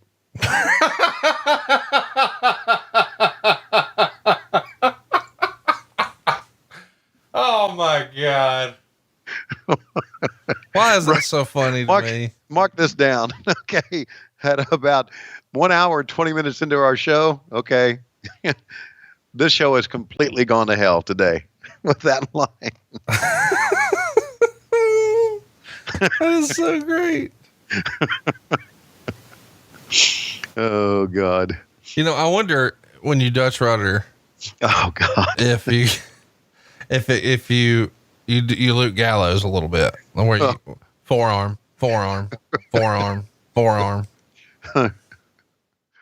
Oh, hey, God. Speaking of Luke Gallows, you actually got to hang with two members of the old Bullet Club recently. Yeah. That was your first time hanging with the boys. What did you think? Yeah. I would love to hang with them every day. If they would call the house and say, hey, when you want to come out, I'll say, yeah. Luke doesn't live too terribly far from you. I know. And I could see that would probably signal the end of my marriage. And also my blood pressure would shoot up way high, drinking all those beers, and I would end up having a stroke. So it would signal the end of my life too. If we could legally call him and ask him his opinion on a Dutch rudder, that'd be something, but yeah, I don't think we can do that for a little while. I got to hang out with him and met his tag team partner. No, Carl Anderson was not there. You did not meet Carl Anderson. Oh, I didn't? You've never met Carl Anderson. Well, you know what? That was funny because that guy said he was Carl Anderson. I remember saying, no, it's not him. It was definitely not him. Money Slim. Yeah. And he said, I'm Carl Anderson. And I said, no, I know Bad Money Slim when I see him. That's right. You've never actually met Carl Anderson. Okay. Well, I'd like to. Yeah. He's probably a nice guy, but I've never met him. Yeah. He's not available. Okay. He's not around. What the fuck are we doing here? What's it? Hulk Hogan is towering over children in a suite looking for Eric Bischoff covered in his own blood, and he is not happy. Wow. Ric Flair stomping around out of focus. I'm just stomping around out of focus. And here's Kevin Nash on a flip phone. Not giving a fuck about anything. What do you think he said? Hey, Sean. Yeah, we're really shitting the bed. I know you're not working right now, but can you see if the big man has a spot for me? What do you think Mean Gene is saying to Sting here? Sting, this is one of the worst shows that we have ever done. And God knows we'll be out of business within 1 year. How about it? Well, Gene, they fucked me over in Starrcade 97, and you thought that wasn't bad enough? They're fucking us all over now. Look at me. I even got a tan. For the first time, I got a tan because you said, Hogan, I was out of shape and I needed a tan, so I couldn't be world champion. Well, guess what? I got a tan, and this is what I get. This is what I fucking get. I get this. Yes, we'll be out of business. I'll be making plenty of money, even though we'll be out of business, and I'll go to the WWE when I'm good, damn, and ready, and lose to Triple H. Ooh. I still think you're sort of hot about him losing to Triple H. No, not at all. I love Triple H. I think Triple H should beat everybody. God damn it. He beat Batista, and I was so glad to see that. Even though I think Batista's a fine actor and is going to be in a lot more movies now. But Triple H, actually, I think everybody who's in the Hall of Fame who can still work should have a match against Triple H, and Triple H beat him in successive WrestleManias and pay-per-views from now until we run out of people. He's my favorite wrestler of all time. You know that. Jesus. What are you doing? Well, he is. You're going to have to stop this. How many times is Flair going to get in the fucking ring? Oh, somebody get that Rolex before a hooker picks it up. Oh my gosh. Okay. How many women out there around the world have a Rolex given to them by Ric Flair? 3. 3. That's 3. Yeah. You think 3? You think 3? That's 3 too many. Oh, you don't think he should be giving up? Have you given a lady a Rolex before? No, I've not given a lady a Rolex. Oh, I have. Oh, I know you have. I know you're big into that. I mean, no, you're a big watch guy. I've given 4. I just had to think about that. Hey, do you think you could order me an Apple Watch? Yeah, I mean, I could go dig through the trash here at the house and hand you one of these. You got Apple Watches? Yeah. Well, I don't, but I bought one for somebody once, and she don't wear it. Okay, I'll take it. Yeah, well, it's a woman's watch, though, isn't it? Or just? You think there's a women's Apple Watch? Yeah, isn't there? Stupid fucker. No. Okay, well, you know my address. Send it to me. I need an Apple Watch. Okay. Thank you very much. No problem. It comes on a pink strap. You'll love it. Send me a Jordan Air as well. I mean, an Air Jordan. A Jordan Air. Hey, what'd your kids think? Oh my gosh, they're getting after it in street clothes. Mm-hmm. Yeah, it's great. I tell you what, for Shane Douglas hating on Ric Flair, he sure is stealing his gimmick. They are dressed identical. Yeah, it looks like their father son. Some sort. Yeah, why not a nut shot? Hey, you know what this match is lacking? Heat. Yes. You know what else it's lacking? What? Francine. Oh, yeah. Yeah. Who I got to meet at WrestleCon. Oh God. Got to hug. She said she was we got to talk about that. I forgot. Yeah, she said she was going to divorce her husband, and I was going to divorce Lois. Whoa. He listens to the show. Calm down. Well, she said it. I didn't. Well, I mean, dude, you got to learn the rules. First of all, we've never met Carl Anderson in our fucking life. You hear me? Okay. Well, okay. It was Bad Money Slim. Yeah, it was definitely him. And secondly, Francine didn't say that. You imagined it. Man, it's no wonder you got heat with the Road Warriors. You can't kayfabe shit. I have personally never met Carl Anderson. Okay, I got you. Ever in my life. All right. Well, I've texted him, and he seems like a nice man based on his lovely Instagram photos with his family. Oh yeah, but I've never met him. Well, then there's a goal for you to meet him one day. Yes, it would be great to meet him. Okay, because I haven't. Okay. But I did get to meet Francine, and what was wrong with that? And she showed you pictures of her lovely husband and said that he was a big fan of the show and we love Joe. That's what she said. You don't remember that, but I was standing right there. Okay. You know what? Now that you say it, I guess it's my age. I do remember her talking about how much she loved Joe. There you go. I remember that. Yeah. I remember hugging Selena De La Renta too. Okay, and I don't know anything about her personal life. Fire away. I was just saying that was a hug that did not need Blue Chew. Oh my gosh. Did you get inappropriate with her? No, I didn't. No, I did not get inappropriate. I'm not an inappropriate person. I'm not. What does that even mean? You're the person I say silly shit on this podcast, but I'm not an inappropriate person. you personally taught me what the word turgid meant. So I don't want to hear that you're. I don't even know what turgid means. Turgid. I know what detergent means, but I don't know what turgid means. No, not gent. Turgid. Turgid. Turgid. Okay, so they beat up Flair with a baseball bat, and they do the crotch shot to him, and they walk away. No heat. Why are you saying that? Just no heat. Okay. Oh, and they got the Rolex. Oh, yeah. So Shane Douglas, Vince Russo, Scott Steiner have all conspired to have Vince Russo beat him with a baseball bat and then steal his watch, which I'm pretty sure is assault and theft. Yes, it is. And then he's doing the weirdest crotch chop thing ever. Vince Russo crotch chop was a little weird. Mm. Yeah, it was. Look at that. I don't know why that's funny to me. It's just weird.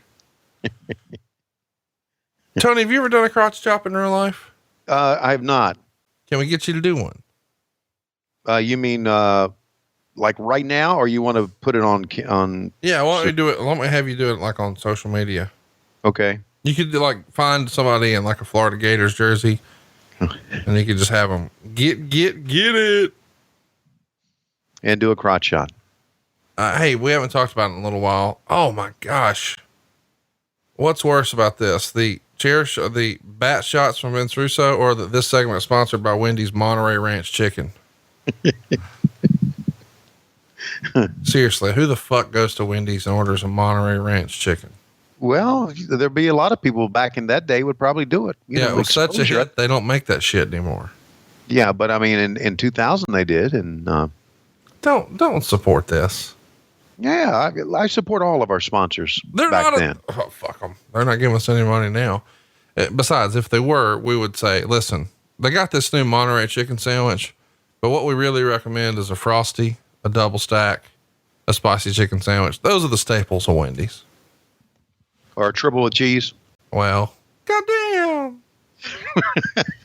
Go to shit in the woods. Kevin, that's a live show story. Calm down. Okay. Kevin Nash limping along here. The crutches do not actually reach his armpits, so I'm not sure what he's doing. Do you see this? Yes, I do. It is total pretending, in the worst kind, because he's just walking to the ring, just happens to be carrying crutches, but he's carrying the crutches for a good reason. Do you remember what's going to happen here? Well, obviously he's going to hit somebody with these crutches, I would think. Right? You really don't remember this? No, I don't. This is amazing. I don't. God, you're going to love it. This is a big moment. In 19 years ago. Okay. 19 years ago. And you know what I was thinking at this time? When we stopped talking, I was thinking, God, I need to look for a job. Yeah. I hope Vince McMahon will take me back. Yeah. I should have stuck with that Ultimate Warrior shit. It sucked, but it was better than this. So Kevin Nash going to cut a promo here. He's probably going to reference, he was on the phone with Scott Hall earlier today.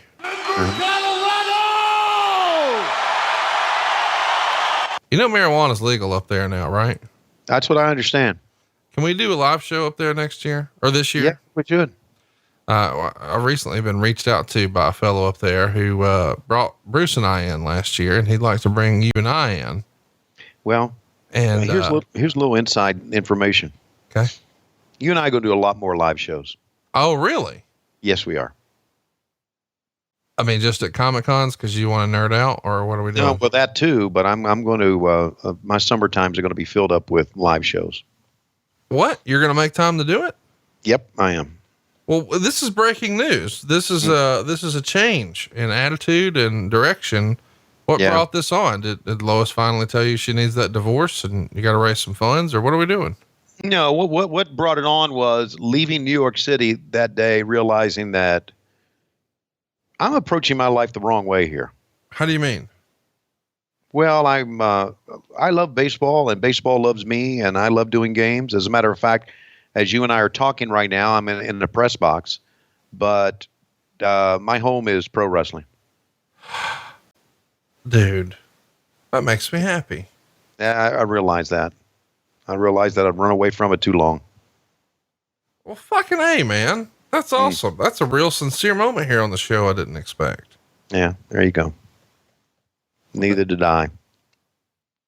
And I talked to Lois about this. Lois says, "So why don't you just go quit baseball?" I said, "Well, you know what? I've made a commitment for this year to them, and I'm not going to Schiavone it."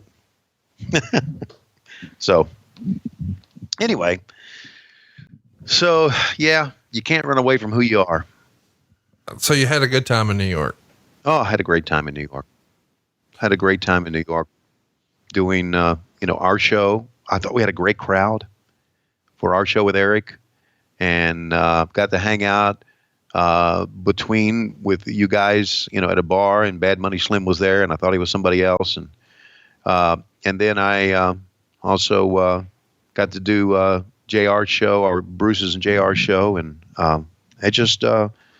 I walked away from that thinking, man, this is it, man. We can make this work. So there. So, breaking news here: Tony Schiavone is going to stop Schiavoneing. That's right. That's pretty exciting. Exactly. Schiavone will only be a memory on a coffee mug in my house. Thanks to Travis Langley. Kevin Nash here, about to be involved in a pretty memorable moment on this Throwback Nitro from April 10th, 2000. You two guys, it's real simple.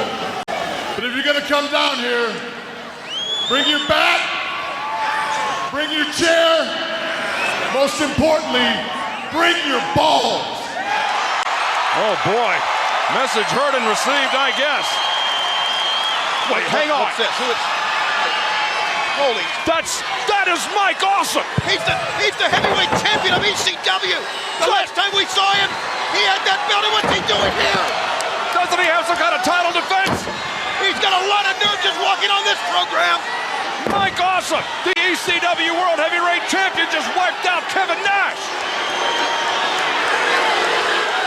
What next?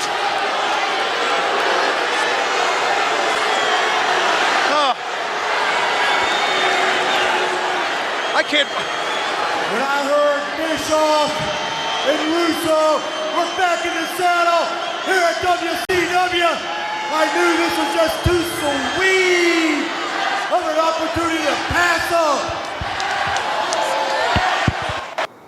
I love me some Mike Awesome. Mm-hmm.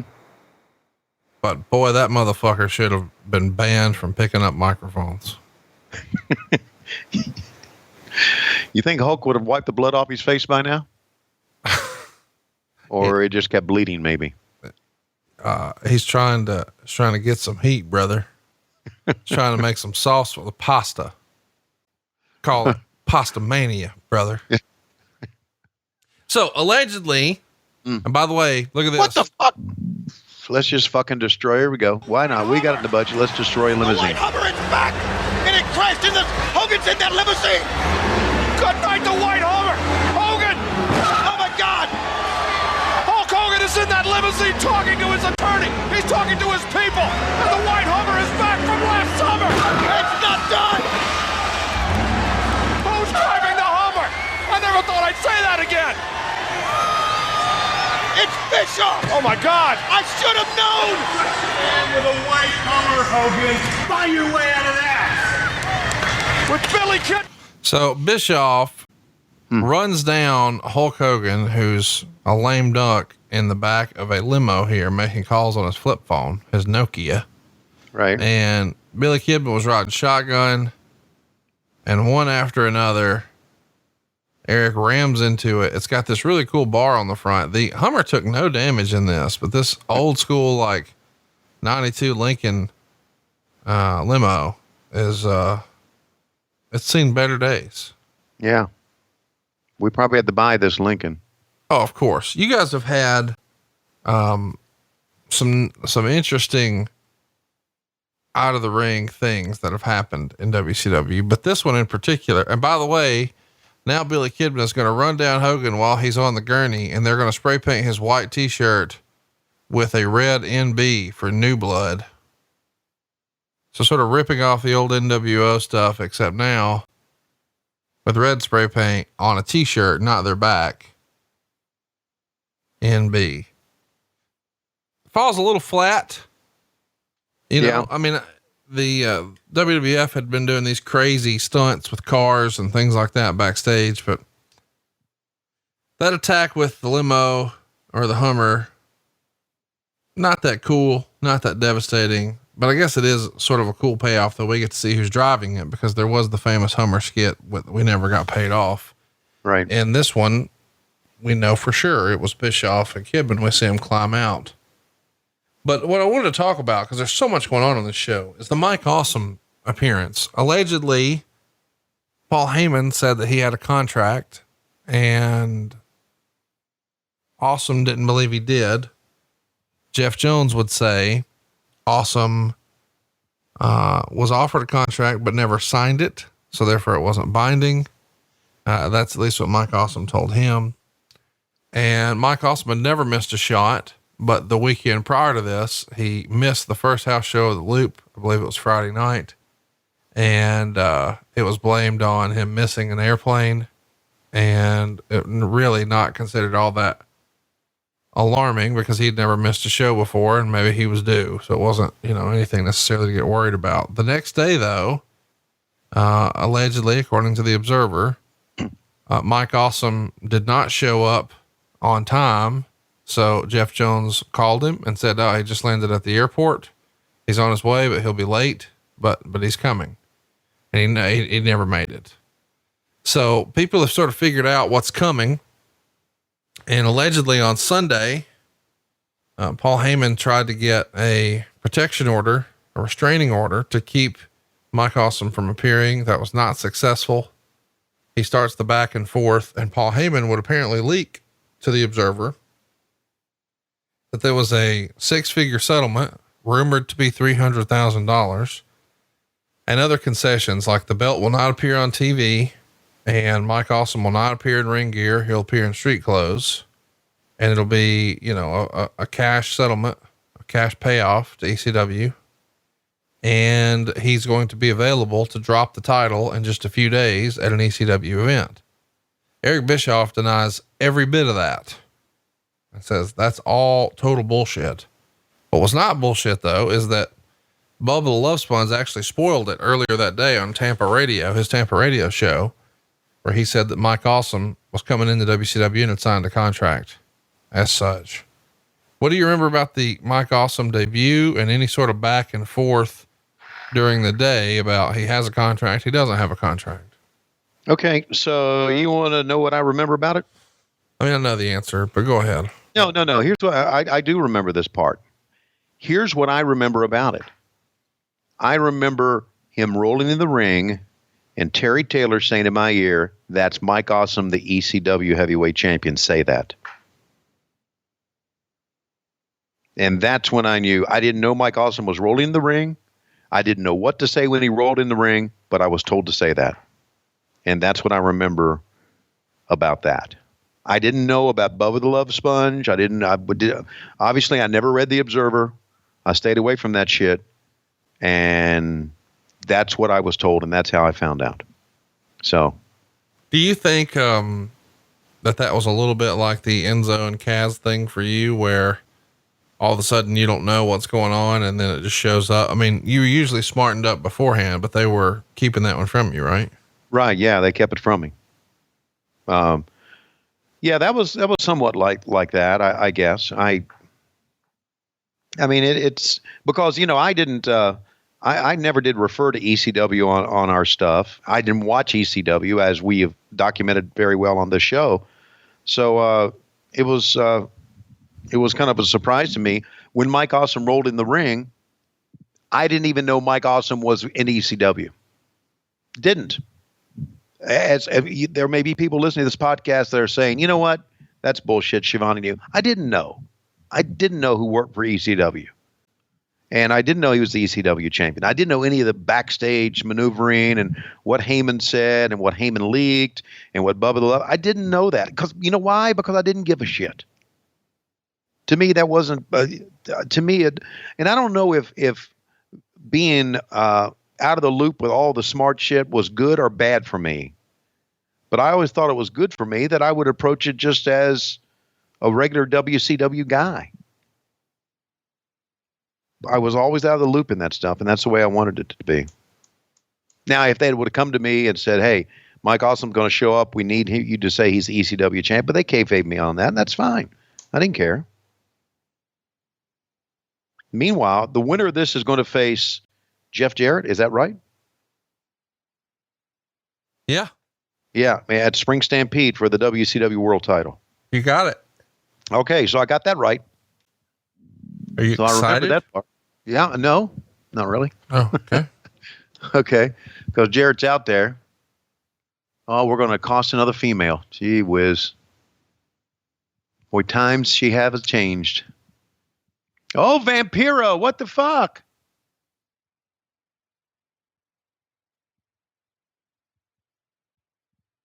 Sit out, slam.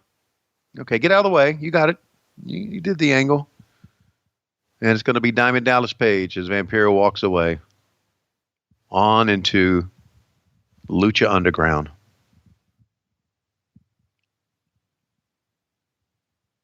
Lucha Underground. Yeah, that's it. It's a deep cut from you. Really? I mean, nobody's talking about Lucha Underground right now, but you are. Oh, well, I just mentioned that, of course, he hit, the Diamond Cutter, and Sting is out. And that is the end of that. And we still got like 7 minutes to go in the show. The fuck? And that's our last match?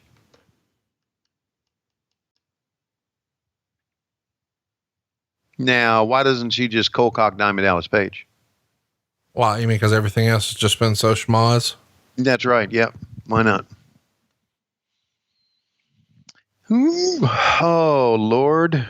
Well, she saw that coming. She covered up. What do you think about hitting Kimberly with a guitar? It didn't work for me. I guess they wanted to draw some heat going to the match, right? Yeah, I don't know about hitting her. I mean, there wasn't even any powder in there, and everybody knows you're supposed to powder it. Watch, she says, "It's coming. I'm going to take the shot." That next to the Hulk Hogan replay of the Blade Job, our second most revealing replay of the night.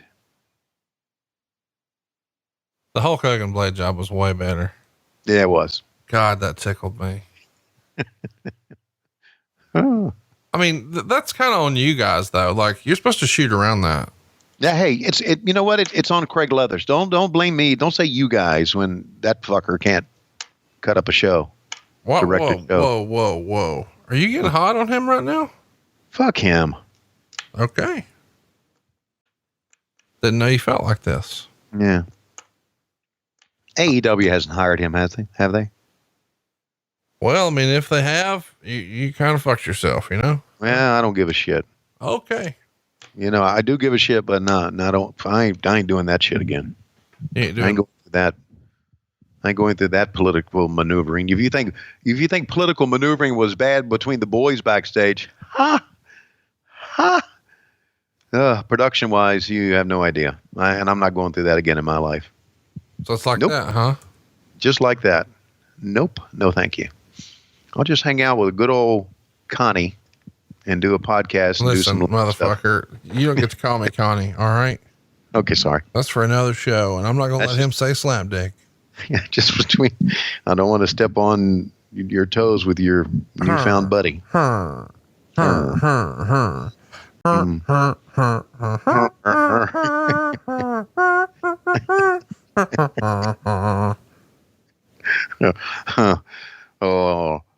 Moscow Mule. Oh, Jesus. How did you even know that?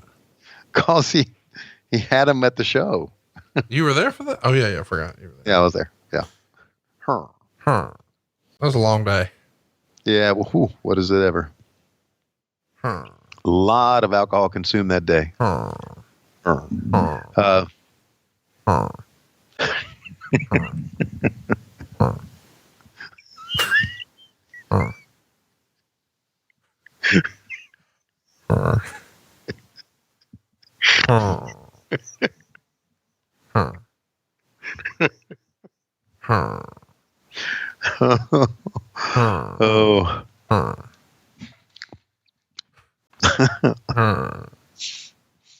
I had a sip of the Moscow Mule too. You know that?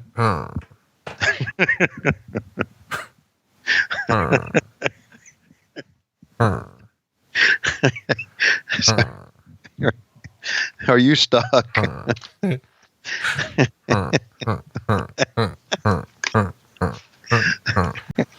By the way, Jeff Jarrett on TV here saying, if you want to bring your wife back along, there's going to be a real man in the ring who can show her some more wood. Oh, come on. That's disgusting. and if you'd like to show your wife a real man with some more wood, visit BlueChew.com. What's that promo code, Tony? Yeah, that promo code is WHW. WHW for Blue Chew. Why is that so fun? All right, so here we are. Scott Steiner with his drop foot diving on Diamond Dallas Page. Jeff Jarrett putting the boots to him. Here comes Lex Luger. Clothesline. He's wearing a FUBU shirt. Yeah. Do you know what FUBU stands for? Yeah, for us, by us. Oh, look at you knowing things. How about that? Huh? Hey, I know 2 Chainz. And your new rap name is?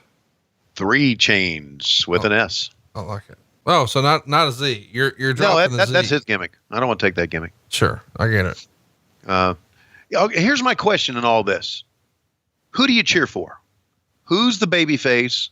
Who's the heel? Bro, these wrestling fans are too smart for the old baby face heel bullshit. Tony Schiavone era. Things are more than black and white in life. There are shades of gray era. Bro, people are just people and you pull for who you like.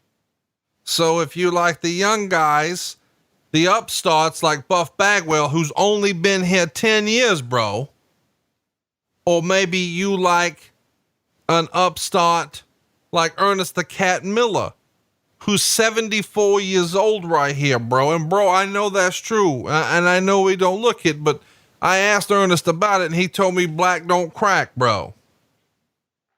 And then he told me to call his mama. Now, 74 years old is Diamond Dallas Page's actual age here in 2019, but he does downward facing dog. And therefore he moves like he is only 44 years old. Bro.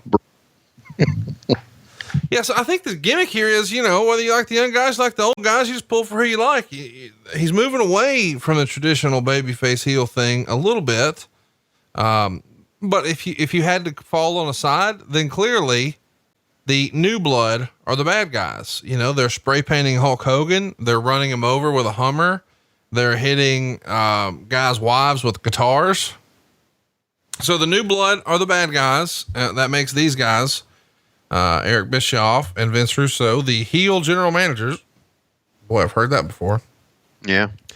And they're here grinning real big. And look who's coming out behind them as the show goes off the air. We haven't really heard exactly where he falls. It's Bret Hart. Well, he has a concussion, so he doesn't know where he is. So I blame Goldberg.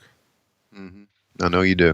Well, listen, this was fun. We got to go back and see where you guys hit the reset button. Of course, it wouldn't make much of a shit. You guys wound up in the 3s. Nitro or Raw wound up in the 6s. It is what it is. But at the end of this show, live, when it happened, were you feeling like, hey man, I think we're on the right track? Feeling pretty good about things? Or was it more of, it's just another day, same old shit? Just another day, same old shit. Here, I'm going to look for a job. And I was in full looking for job mode at that time. Wow. Because you got to watch out for your backside, Conrad Thompson wasn't part of the scene yet.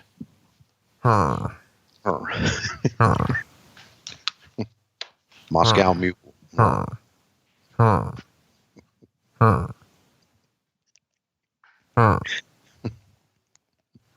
Hey, by the way, yeah, we'll have a little more free time coming up. Uh-huh. That's tremendous. I go to these great lengths to try to record shows every week, despite my travel schedule, whatever Bruce's travel schedule is, whatever mine is, I find a way. And I tried 4 or 5 different times when we were on the road to make the show sound like we want. And every time we do, people complain and say, hey, show sounds like shit. Rather you just not even do one. So I'm adopting that. So we're going to back off of we're consistent and we put a show out every Friday at noon, no matter what, because we've never missed one. And now it'll just be, well, we put one out most weeks, but it'll sound good every time. So we're going for sound consistency as opposed to, show consistency. So that there will sound a little different, but we're going to miss some here and there. Wait a minute. You're talking about this show too? Yeah. I mean, if I'm traveling, I don't want it to sound bad. So we'll just, we'll shut her down. No, if you're traveling, we'll do it beforehand. No, I get that. You're more flexible. Bruce is not. Bruce is, Gotcha. when you're Vince McMahon's human suppository. Gotcha. You got shit to do all the time. So what you're saying is when you're Vince McMahon's human suppository, then you can turn into Jim Crockett and not give them what they advertise. I don't know what that means. Okay. I mean, we've given a show every Friday at noon. We've never missed one. Okay. But people are not happy if it doesn't sound exactly the same. Yeah. Okay. So I'm going to make sure that it sounds exactly the same, but that will mean that sometimes it's just not possible. If I'm not here, or he's not there, what are we going to do? Yeah, I got you. So I'll have some more free time. And on those days, where I would normally be at home taping, but Bruce can't because he's, off yonder, then we'll just, Got you. Yeah. We'll lay out. All right. Man, you can tape instead. Yeah, you got it, man. We'll do it. Well, I think it's time. Show's over. I'm waiting on you to get us out of here. Okay, well, in this main event matchup, it's going to be Jim Ross, JR going up against Hulk Hogan in a one-on-one matchup in the ring, and JR picks up a picture of Moscow Mule, and he hits Hogan. Oh, my God, Hogan has bladed himself before the picture actually hit him in the head, and down goes Hogan. Hogan is down. He's bleeding profusely over his white shirt, and look, the picture of Moscow Mule is all over and JR is covering him right now. And here it is. 1, 2, 3. And JR makes that sound that we all love. We'll see you next week on What Happened When on the MLW Radio Network, as well as on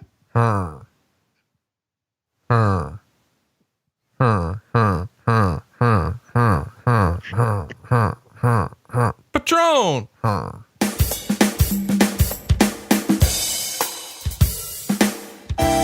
Hi, this is Hillary, and I don't plan to run for office in 2020, but I do want to tell you that promotional considerations are paid for by the following.